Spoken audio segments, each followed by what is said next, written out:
Bangla tutor YouTube চ্যানেলে তোমাদের সকলকে স্বাগত জানাই। তোমরা যারা বর্তমানে ক্লাস 10 অর্থাৎ দশম শ্রেণীতে পড়াশোনা করছো, এবছর 2023 সালে ফাইনাল মাধ্যমিক পরীক্ষা দিতে চলেছ, আজকের ভিডিওটি তোমাদের সকলের জন্যই অত্যন্ত গুরুত্বপূর্ণ হতে চলেছে। টেস্ট এবং ফাইনাল পরীক্ষার জন্য বিশেষভাবে উপযোগী বাংলা বিষয়ের সম্পূর্ণ সাজেশন প্রসঙ্গে আজকের ভিডিওতে আলোচনা করতে চলেছি। ভিডিওটি প্রথম থেকে শেষ পর্যন্ত মনোযোগ দিয়ে দেখো। আশা করি আজকের এই ভিডিও তোমাদের ভালো লাগবে। এখনই সাবস্ক্রাইব করে নাও বাংলা টিউটর ইউটিউব চ্যানেলকে। আমাদের দেওয়া নোটস, সাজেশনস এবং বিভিন্ন আলোচনামূলক ভিডিও নোটিফিকেশন সঠিক সময়ে পাওয়ার জন্য। মূল সাজেশনমূলক আলোচনায় প্রবেশ করার আগে তোমাদের সাথে দু একটি টিপস শেয়ার করতে চাই। প্রথম যে টিপসটি তোমাদের উদ্দেশ্যে বলার, বাংলার যে কটি গল্প, যে কটি কবিতা, যে কটি প্রবন্ধ তোমাদের পাঠ্য রয়েছে, সেগুলি টেক্সট ধরে ধরে নিখুঁতভাবে তোমাদের পড়তে হবে। যারা অলরেডি পড়ে ফেলেছো, আশা করছি অধিকাংশ ছাত্রছাত্রী অলরেডি সিলেবাসটা একবার কমপ্লিট করে ফেলেছো। যারা এখনও পর্যন্ত বাংলার টেক্সট বই অর্থাৎ যে গল্প কবিতাগুলি ঠিকঠাক টেক্সট ধরে ধরে পড়োনি, তারা অবশ্যই এটাকে কমপ্লিট করো।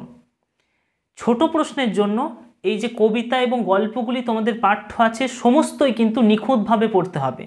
অর্থাৎ ছোট প্রশ্নের ক্ষেত্রে, বিশেষত এমসিকিউ এবং এসএকিউ টাইপের প্রশ্নের ক্ষেত্রে কিন্তু কোনোভাবে কাটছাঁট করা যাবে না যে এই গল্পটি আমি পড়ব না, এই কবিতাটি আমি পড়ব না, এরকম কিন্তু করা যাবে না। ব্যাকরণের যে জায়গাটা তোমাদের রয়েছে, তার মধ্যে কারক অকারক সম্পর্ক, সমাস, বাক্য, বাচ্য, এই অংশগুলি তোমাদের পাঠ্য আছে। এই অংশে ফুল মার্কস পাওয়ার জন্য প্রথমে এই অংশগুলি তোমাদের একদম হাতে কলমে শিখতে হবে, অর্থাৎ ভালো করে গ্রামারটাকে শিখতে হবে। তারপর যে কাজটি হবে, এখান থেকে সাজেস্টিভ এমসিকিউ এবং এসএকিউ তোমাদের রেডি করতে হবে। এই কাজটা অর্থাৎ গ্রামার অংশ থেকে প্রশ্নের যে ব্যাপারটা, এটা কিন্তু আমি অলরেডি রেডি করে দিয়েছি। তোমরা যারা দেখোনি, ডিসক্রিপশন বক্সে লিঙ্ক রয়েছে, সেখান থেকে তোমরা দেখে নিতে পারো। প্রথমেই চলে আসি বাংলা বিষয়ের যে গল্পগুলি তোমাদের পাঠ্য রয়েছে, সেখান থেকে এবছরের জন্য অর্থাৎ 2023 সালে তোমরা যারা ফাইনাল পরীক্ষা দিতে চলেছ, তোমরা এবছর কোন গল্পগুলি থেকে ভালো মতো বড় প্রশ্ন প্রস্তুত করবে। দেখো, বাংলার সিলেবাসটা অনেক ভার, সেখান থেকে তোমরা দু একটি গল্পকে যদি একটু সরিয়ে রেখে তোমরা পড়াশোনা করো বা নোটস রেডি করো, সেক্ষেত্রে আশা করছি অসুবিধা হবে না।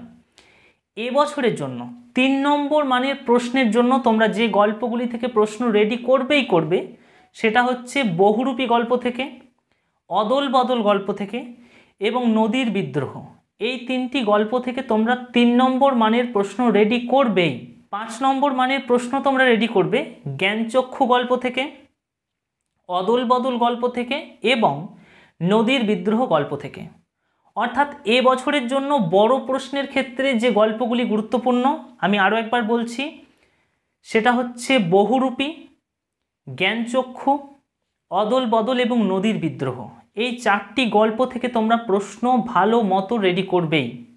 এরপর চলে আসি যে সমস্ত কবিতা থেকে তোমরা বড় প্রশ্ন রেডি করবে, অর্থাৎ এ বছরের জন্য যে কবিতাগুলি সব থেকে গুরুত্বপূর্ণ। 3 নম্বর মানের জন্য তোমরা যে সমস্ত কবিতা থেকে প্রশ্ন রেডি করবে, আয় আরও বেঁধে বেঁধে থাকি, অস্ত্রের বিরুদ্ধে গান, সিন্ধু তীরে, আফ্রিকা এবং প্রলয়োল্লাস, এই কটি কবিতা থেকে তোমরা 3 নম্বর মানের প্রশ্ন রেডি করবে। 5 নম্বর মানের জন্য গুরুত্বপূর্ণ, অর্থাৎ 5 নম্বর মানের প্রশ্ন তোমরা রেডি করবে আয় আরও বেঁধে বেঁধে থাকি, অস্ত্রের বিরুদ্ধে গান, সিন্ধু তীরে এবং অভিষেক, এই কবিতা থেকে তোমরা 5 নম্বর মানের প্রশ্ন রেডি করবে। প্রবন্ধের ক্ষেত্রে আমি বলবো হারিয়ে যাওয়া কালি কলম, এই প্রবন্ধ থেকে তোমরা বড় প্রশ্ন রেডি করবে, কারণ এই প্রবন্ধটি সুখপাঠ্য এবং এর মধ্যে উত্তর লেখার মতো যে সহজ সরল দিক, সেগুলি কিন্তু রয়েছে। আশা করছি তোমাদের বোঝাতে পারলাম যে এ বছরের জন্য কোন গল্পগুলি, কোন কবিতাগুলি সব থেকে গুরুত্বপূর্ণ, যেখান থেকে তোমরা বড় প্রশ্ন রেডি করবে। আগেও বলেছি এবং আবারও বলছি, এমসিকিউ প্রশ্নের কিন্তু কোনো সাজেশন হয় না। তার জন্য তোমাদের টেক্সট বইয়ের সমস্ত গল্প, সমস্ত কবিতাকে নিখুঁতভাবে খুঁটিয়ে খুঁটিয়ে পড়তে হবে। এরপর আমরা চলে এসেছি মূল সাজেশনমূলক আলোচনায়। চলে আসি প্রথমেই গল্প থেকে আমরা সাজেস্টিভ যে প্রশ্ন, সেই প্রশ্নগুলি দেখে নেব।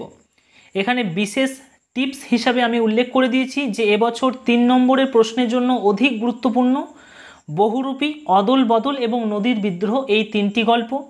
5 নম্বর মানের প্রশ্নের জন্য অধিক গুরুত্বপূর্ণ জ্ঞানচক্ষু, নদীর বিদ্রোহ এবং অদল বদল এই 3টি গল্প।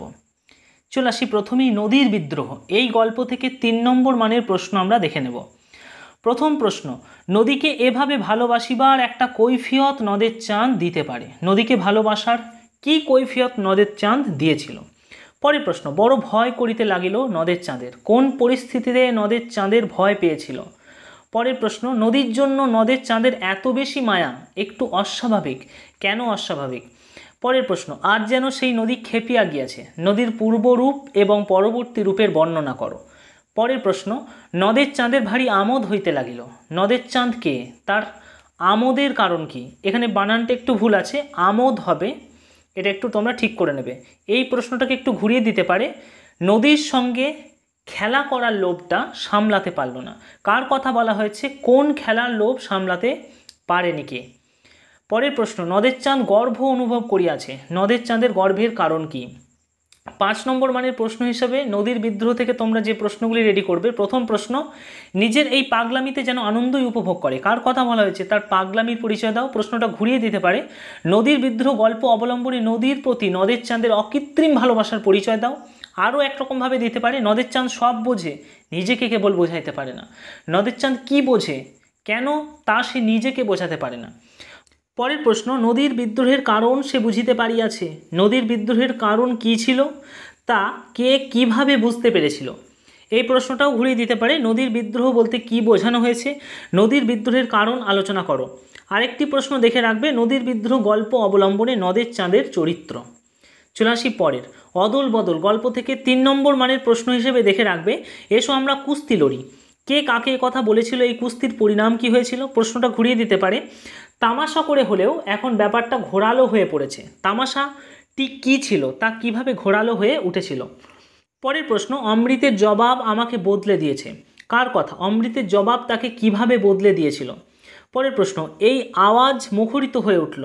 কোন আওয়াজের কথা বলা হয়েছে? সেই আওয়াজ মুখরিত হয়ে ওঠার কারণ কি ছিল? পরের প্রশ্ন, এতে দুজনেরই ভয় কেটে গেল। দুজনকে কিভাবে তাদের ভয় কেটে গিয়েছিল? পরের প্রশ্ন, অমৃতের একেবারেই ইচ্ছা ছিল না। কোন ব্যাপারে অমৃতের ইচ্ছা ছিল না এবং কেন?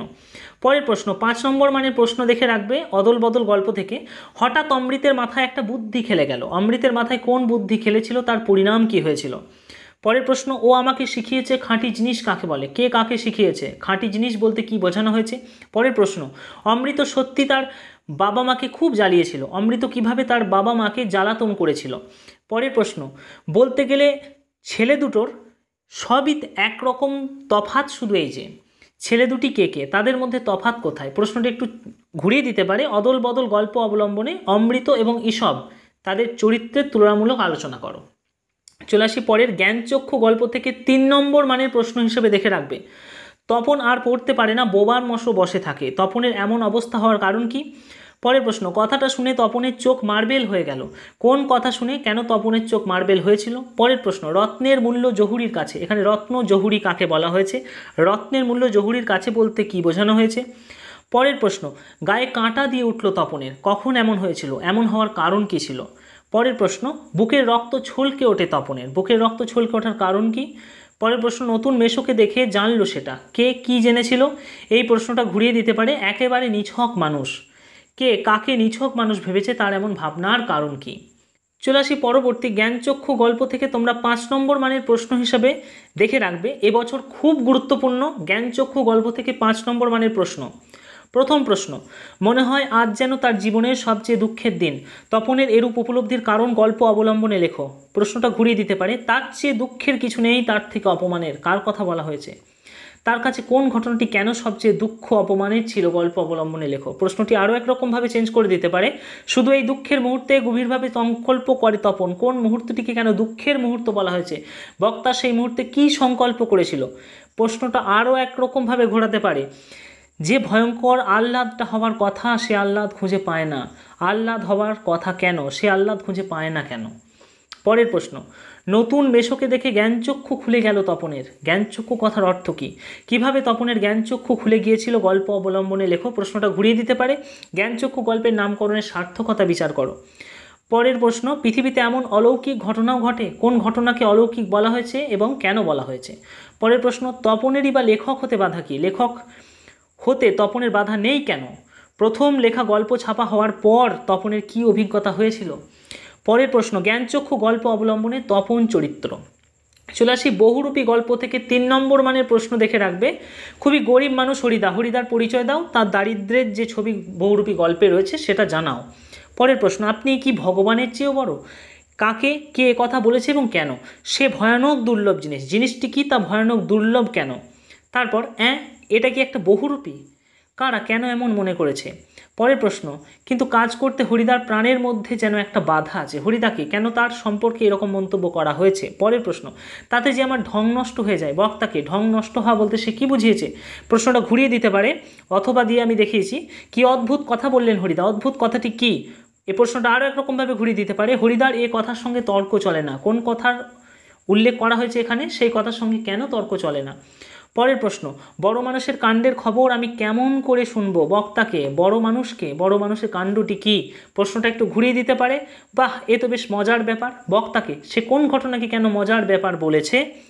পরের প্রশ্ন, অদৃষ্ট কখনো হরিদার এই ভুল ক্ষমা করবে না, ভুলটি কি, ক্ষমা না করার কারণই বা কী। চলে আসি এরপর অতিরিক্ত দেখে রাখবে, অর্থাৎ এই পর্যন্ত সাজেশন করলেই কিন্তু মোটামুটি হয়ে যাবে। যারা এক্সট্রা দেখে রাখতে চাইছো তারা পথের দাবি গল্প থেকে অতিরিক্ত এই প্রশ্নগুলি দেখে রাখবে। এটি আমি আর বলছি না, তোমরা দেখে নাও। এখানে মোটামুটি 7টি প্রশ্ন রয়েছে পথের দাবি গল্প থেকে, তোমরা দেখে রাখবে অতিরিক্ত এক্সট্রা হিসেবে।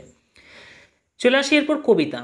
আগেই বলেছি যে এবছর 3 নম্বর মানের প্রশ্নের জন্য যে কবিতাগুলি গুরুত্বপূর্ণ দেখে নাও। আয় আরও বেঁধে বেঁধে থাকি, অস্ত্রের বিরুদ্ধে গান, আফ্রিকা, প্রলয়োল্লাস এবং সিন্ধু তীরে। আর 5 নম্বর মানের প্রশ্নের জন্য গুরুত্বপূর্ণ আয় আরও বেঁধে বেঁধে থাকি, সিন্ধু তীরে, অস্ত্রের বিরুদ্ধে গান এবং অভিষেক। চলে আসি প্রথমেই আয় আরও বেঁধে বেঁধে থাকি কবিতা থেকে 3 নম্বর মানের প্রশ্ন দেখে নেব। আমাদের ইতিহাস নেই, আমরা কারা, ইতিহাস না থাকার কারণ কি বা এমন বলার কারণ কি। পরের প্রশ্ন, আয় আরও বেঁধে বেঁধে থাকি, কাদের প্রতি কবির এই আবেদন, বেঁধে বেঁধে থাকার তাৎপর্য কী। পরের প্রশ্ন, আমাদের শিশুদের সব ছড়ানো রয়েছে কাছে দূরে, আমরা কারা, এমন কথা বলা হয়েছে কেন। পরের প্রশ্ন, আমাদের ডান পাশে ধস, বাঁয়ে গিরিখাত, ধস ও গিরিখাতের তাৎপর্য কী। পরের প্রশ্ন, আমরা ভিখারি 12 মাস, আমরা কারা, 12 মাস ভিখারি হওয়ার কারণ কী। পরের প্রশ্ন, আমাদের পথ নেই কোনো, আমরা কারা, পথ না থাকার কারণ কী। পরের প্রশ্ন, পৃথিবী হয়তো বেঁচে আছে, পৃথিবী হয়তো গেছে মরে, কবির এরকম সংশয় প্রকাশের কারণ কী। 5 নম্বর মানের প্রশ্ন হিসেবে এই কবিতা থেকে দেখে রাখবে, আয় আরও বেঁধে বেঁধে থাকি, কবি এমন আহ্বান করেছেন কেন। উক্ত কথাটিকে সামনে রেখে কবিতার মধ্যে বিপন্নতা থেকে আশাবাদের যে ছবি ধ্বনিত হয়েছে বা যে ছবি রয়েছে সেটা বর্ণনা করো। প্রশ্নটা একটু ঘুরিয়ে দিতে পারে, আয় আরও বেঁধে বেঁধে থাকি, কবিতায় বিপন্নতা ও আশাবাদ এই দুয়ের যে ছবি ধরা পড়েছে তা নিজের ভাষায় লেখো। এটাকে আরও একরকমভাবে দিতে পারে যে আয় আরও বেঁধে বেঁধে থাকি, কবিতার বিষয়বস্তু সংক্ষেপে লেখো। পরের প্রশ্ন, আয় আরও বেঁধে বেঁধে থাকি, কবিতার নামকরণের সার্থকতা। চলে আসি পরে সিন্ধু তীরে কবিতা থেকে 3 নম্বর মানের প্রশ্ন দেখবে। প্রথম প্রশ্ন, অতি মনোহর দেশ, মনোহর দেশটির বর্ণনা দাও। পরের প্রশ্ন, তথা কন্যা থাকে সর্বক্ষণ, কন্যা কে, কোথায় সে সর্বক্ষণ থাকে। প্রশ্নটা ঘুরিয়ে দিতে পারে, সিন্ধু তীরে দেখি দিব্যস্থান, সিন্ধু তীরকে দিব্যস্থান বলা হয়েছে কেন বুঝিয়ে দাও। পরের প্রশ্ন, এটাকে ঘুরিয়ে দিতে পারে, দেখো দিব্যপুরী সমুদ্র মাঝার, কোন স্থানকে দিব্যপুরী বলা হয়েছে কেন। চলে আসি পরের, কৃপা করো নিরঞ্জন, নিরঞ্জনকে, তার কাছে কে কোন প্রার্থনা জানিয়েছে। পরের প্রশ্ন, অনুমান করে নিজ চিতে, কে কি অনুমান করেছিল। পরের প্রশ্ন, এই প্রশ্নটাকে দেখো ঘুরিয়ে দিতে পারে, রূপে অতি রম্ভা যিনি, রম্ভাকে, কার রূপের সাথে কেন তার রূপের তুলনা করা হচ্ছে। পরের প্রশ্ন, ব্যথানিত হয়েছে কেশ বেশ, কার কেন এমনতর অবস্থা হয়েছিল। 5 নম্বর মানের প্রশ্ন হিসাবে এই সিন্ধু তীরে কবিতা থেকে দেখে রাখবে, পঞ্চকন্যা পাইলা চেতন, পঞ্চকন্যার পরিচয় দাও, তারা কিভাবে চেতন ফিরে পেয়েছিল। পরের প্রশ্ন, সমুদ্রকন্যা পদ্মার চারিত্রিক বৈশিষ্ট্য সিন্ধু তীরে কাব্যাংশ অবলম্বনে লেখো। পরের প্রশ্ন, সিন্ধু তীরে কাব্যাংশ অবলম্বনে প্রাকৃতিক দৃশ্যের বর্ণনা করো। চলে আসি পরের, অস্ত্রের বিরুদ্ধে গান কবিতা থেকে দেখে রাখবে প্রশ্ন, মাথায় শত শকুন বাচিল, এখানে বানানটি একটু ভুল হয়েছে, শত হতো, কথাটির তাৎপর্য বিশ্লেষণ করো। পরের প্রশ্ন, হাত নাড়িয়ে বুলেট তাড়াই, কবি কিভাবে হাত নাড়িয়ে বুলেট তাড়ান? পরের প্রশ্ন, তোমায় নিয়ে বেড়াবে গান নদীতে দেশ গায়ে, কথাটির তাৎপর্য কী? পরের প্রশ্ন, গানের বর্ম আজ পড়েছি গায়ে, গানের বর্ম কবি পড়েছেন কেন, কথাটির তাৎপর্য কী? এই প্রশ্নটা একটু ঘুরিয়ে দিতে পারে, গান দাঁড়াবে ঋষি বালক, ঋষি বালকের পরিচয় দাও, সে কোন ভূমিকায় কখন অবতীর্ণ হবে? পরের প্রশ্ন দেখো, আমি এখন হাজার হাতে পায়ে, হাজার হাতে পায়ে বলতে কবি কী বুঝিয়েছেন, এর তাৎপর্য কী? এখান থেকে অর্থাৎ এই কবিতা থেকে অস্ত্রের বিরুদ্ধে গান কবিতা থেকে 5 নম্বর মানের প্রশ্ন হিসেবে এই দুটো প্রশ্ন তোমরা দেখে রাখবে। অস্ত্র রাখো অস্ত্র ফেলো পায়ে, অস্ত্র কিসের প্রতীক, কবি অস্ত্র ফেলতে বলেছেন কেন, কাদের উদ্দেশ্যে কবি এই কথা বলেছেন বা কাদের আহ্বান করেছেন, আহ্বানের তাৎপর্য কী? পরের প্রশ্ন, অস্ত্রের বিরুদ্ধে গান কবিতায় যে যুদ্ধবিরোধী মনোভাব প্রকাশ পেয়েছে তা নিজের ভাষায় লেখো, প্রশ্নটা ঘুরিয়ে দিতে পারে, অস্ত্রের বিরুদ্ধে গান কবিতার মূল বক্তব্য নিজের ভাষায় লেখো। চলে আসি অভিষেক কবিতা থেকে শুধুমাত্র 5 নম্বর মানের প্রশ্ন দেখে রাখবে। অভিষেক কাব্যাংশ অবলম্বনে ইন্দ্রজিতের চরিত্র, কি হেতু মাতো গতি তব আজি এ ভবনে, কহদাসে লঙ্কার কুশল, মাতকে তার সাথে ইন্দ্রজিতের যে পারস্পরিক কথাবার্তা হয়েছিল সেটা। অভিষেক কাব্যাংশ অবলম্বনে পিতা পুত্রের যে কথোপকথন অর্থাৎ রাবণের সাথে ইন্দ্রজিতের যে কথোপকথন সেটা। সাজিলা রথীন্দ্র সব বীর আবরণে, কার কথা বলা হয়েছে, তার সাজের বর্ণনা। এই প্রশ্নটা ঘুরেও দিতে পারে, ছিঁড়িলা কুসুমদাম রোষে মহাবলী, মহাবলীকে তিনি কুসুমদাম ছিঁড়ে ফেলেছিলেন কেন, কুসুমদাম ছিন্ন করার পর তিনি কি করেছিলেন। অসুখী একজন কবিতা থেকে তোমরা 5 নম্বর মানের প্রশ্ন হিসাবে দেখে রাখতে পারো। তারপর এলো যুদ্ধ, অসুখী একজন কবিতায় যুদ্ধের যে পরিণাম বর্ণিত হয়েছে সেটি নিজের ভাষায় লেখো। পরের প্রশ্ন, সেই মেয়েটির মৃত্যু হলো না, মেয়েটিকে তার মৃত্যু হলো না কেন, তার মৃত্যু না হওয়ার তাৎপর্য আলোচনা করো। এটিকে ঘুরিয়ে দিতে পারে, সেই মেয়েটি আমার অপেক্ষায়, বক্তাকে সেই মেয়েটির অপেক্ষার মধ্য দিয়ে কিভাবে মানবীয় ভালোবাসার স্বরূপ উদ্ভাসিত হয়েছে। পরের প্রশ্ন, যেখানে ছিল শহর সেখানে ছড়িয়ে রইল কাঠ কয়লা, কবিতা অবলম্বনে শহরের অবস্থার বর্ণনা করো। অতিরিক্ত অর্থাৎ এক্সট্রা তোমরা দেখে রাখবে আফ্রিকা কবিতা থেকে 3 নম্বর মানের প্রশ্ন দেখে রাখবে। এই প্রশ্নগুলি আমি আর বলছি না, তোমরা দেখে নাও। এই 6টি প্রশ্ন দেখে রাখবে। প্রলয়োল্লাস কবিতা থেকে 3 নম্বর মানের প্রশ্ন দেখে রাখবে, দেখে নাও প্রশ্নগুলি। চলে আসি এরপর প্রবন্ধ থেকে, হারিয়ে যাও কালি কলম প্রবন্ধ থেকে তোমরা প্রশ্ন দেখে রাখবে 5 নম্বর মানের। আমরা কালি তৈরি করতাম নিজেরাই, বক্তার কালি তৈরি করার পদ্ধতি নিজের ভাষায় লেখো, প্রশ্নটা ঘুরিয়ে দিতে পারে, আমাদের ছিল সহজ কালি তৈরির পদ্ধতি, প্রাবন্ধিকের বক্তব্য অনুসারে কালি তৈরির সহজ পদ্ধতি বর্ণনা করো। পরের প্রশ্ন, ভালো কালি তৈরি করতে হলে এই ছিল তাদের ব্যবস্থা, ভালো কালি তৈরির ব্যবস্থা সংক্ষেপে লেখো, প্রশ্নটা ঘুরিয়ে দিতে পারে, আমরা অত কিছু আয়োজন কোথায় পাবো, আয়োজন এখানে কোন আয়োজনের কথা বলা হয়েছে। পরের প্রশ্ন, বলতে গেলে তাই নিয়েই আমাদের প্রথম লেখালেখি, বক্তাকে তাদের লেখালেখির যে বর্ণনা প্রবন্ধে আছে সেটা লেখো। পরের প্রশ্ন, আমার মনে পড়ে প্রথম ফাউন্টেন পেন কেনার কথা, ফাউন্টেন পেন কেনার ঘটনাটি সংক্ষেপে লেখো। পরের প্রশ্ন, এককালে বাংলায় তাকে বলা হতো ঝর্ণা কলম, তাকে বলতে কি বোঝানো হয়েছে, ঝর্ণা কলমের ইতিহাস সম্পর্কে যা জানো লেখো, প্রশ্নটা ঘুরিয়ে দিতে পারে, তার নাম লুইস অ্যাডসন ওয়াটারম্যান, ওয়াটারম্যানকে তার কৃতিত্ব সম্পর্কে যা জানো লেখো, প্রশ্নটা ঘুরিয়ে দিতে পারে, জন্ম নিল ফাউন্টেন পেন, ফাউন্টেন পেনের জন্মের ইতিহাসটি লেখো।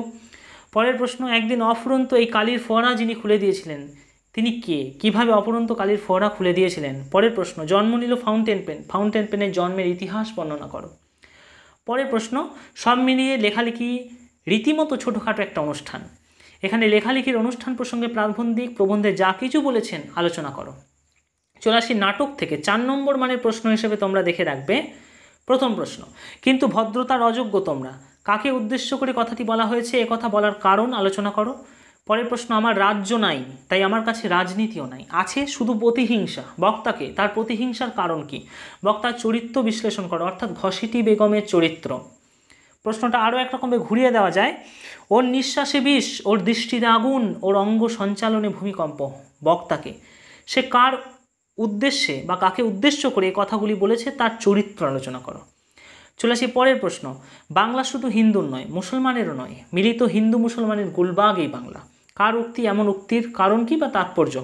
চলে আসি পরের প্রশ্ন, আপনাদের কাছে এই ভিক্ষা যে আমাকে শুধু এই আশ্বাস দিন, কাদের কাছে কে কি ভিক্ষা চেয়েছেন, তিনি কি আশ্বাস প্রত্যাশা করেছেন। প্রশ্নটা ঘুরিয়ে দিতে পারে, বাংলার এই দুর্দিনে আমাকে ত্যাগ করবেন না, কাদের উদ্দেশ্যে বক্তা কেন একথা বলেছেন। আরও একরকমভাবে দিতে পারে, আজ বিচারের দিন নয় সৌহার্দ্য স্থাপনের দিন, কোন পরিস্থিতিতে কেন বিচারের দিন নয় বলে মনে করা হয়েছে, বক্তা সৌহার্দ্য স্থাপনকে গুরুত্ব দিয়েছেন কেন। চলে আসি পরের, সিরাজদৌল্লা নাট্যাংশ অবলম্বনে সিরাজদৌল্লার চরিত্র আলোচনা করো। পরের প্রশ্ন, আমার এই অক্ষমতার জন্য তোমরা আমাকে ক্ষমা করো। বক্তাকে তিনি কাদের কাছে কেন ক্ষমা ভিক্ষা চেয়েছেন? পরের প্রশ্ন, পলাশী, রাক্ষসী পলাশী কার উক্তি? পলাশী সম্পর্কে এমন বলার তাৎপর্য আলোচনা করো। পলাশীকে রাক্ষসী বলার কারণ আলোচনা করো। পরের প্রশ্ন দেখে নাও, জাতির সৌভাগ্য সূর্য আজ অস্তচলগামী, কেন একথা বলা হয়েছে? চলে আসি সহায়ক গ্রন্থ হিসেবে তোমাদের কোনি উপন্যাস পাঠ্য আছে। এখান থেকে 5 নম্বর মানের প্রশ্ন হিসেবে দেখে রাখবে। প্রথম প্রশ্ন, আজ বারুণী ঘাটে থই থই ভিড়। বারুণী কি? বারুণীর দিনের গঙ্গার ঘাটের যে দৃশ্য সেটি নিজের ভাষায় লেখো। পরের প্রশ্ন, জুপিটার ক্লাবে ক্ষিতীশের বিরুদ্ধে আনা অভিযোগগুলি কী ছিল? এগুলোর উত্তরে ক্ষিতীশ কী মন্তব্য করেছিলেন তা সংক্ষেপে লেখো। প্রশ্নটা ঘুরিয়ে দিতে পারে, আমার বিরুদ্ধে চার্জগুলো স্পষ্ট করে চিঠিতে বলা নেই, বক্তার বিরুদ্ধে কী কী অভিযোগ আনা হয়েছিল? পরের প্রশ্ন, প্রথম দিকে লীলাবতী বিদ্রোহী হয়েছিল, লীলাবতীর পরিচয় দাও, কোন ব্যাপারে সে বিদ্রোহী হয়েছিল? পরের প্রশ্ন, 4 বছরের মধ্যেই প্রজাপতি ডানা মেলে দিয়েছে, প্রজাপতি কি? কোন পরিস্থিতি কাটিয়ে কিভাবে প্রজাপতি ডানা মেলতে পেরেছিল? পরের প্রশ্ন, অবশেষে কোনি বাংলা সাঁতার দলে জায়গা পেল, কোনি কিভাবে বাংলা সাঁতার দলে জায়গা পেয়েছিল সংক্ষেপে লেখো। পরের প্রশ্ন দেখে রাখবে, খাওয়ায় আমার লোভ নেই, ডায়েটিং করি, বক্তাকে তার ডায়েটিংয়ের বর্ণনা। পরের প্রশ্ন, ঘণ্টাখানেক পরেই ক্ষিতীশ হাজির হলো কোনিদের ঘরের দরজায়, ক্ষিতীশের চোখে কোনিদের পারিবারিক জীবনযাত্রার যে করুণ ছবি উঠে এসেছিল সেটা বর্ণনা করো। প্রশ্নটা ঘুরিয়ে দিতে পারে, খিদ্দা এবার আমরা কি খাবো? ঊর্ধ্বিতাংশের আলোকে কোনির যন্ত্রণাবিদ্ধ পারিবারিক জীবনের পরিচয় দাও, কোনির অন্ন সংস্থান কিভাবে হয়েছিল?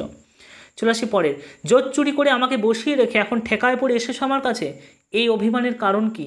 এর পরবর্তী ঘটনা সংক্ষেপে লেখো।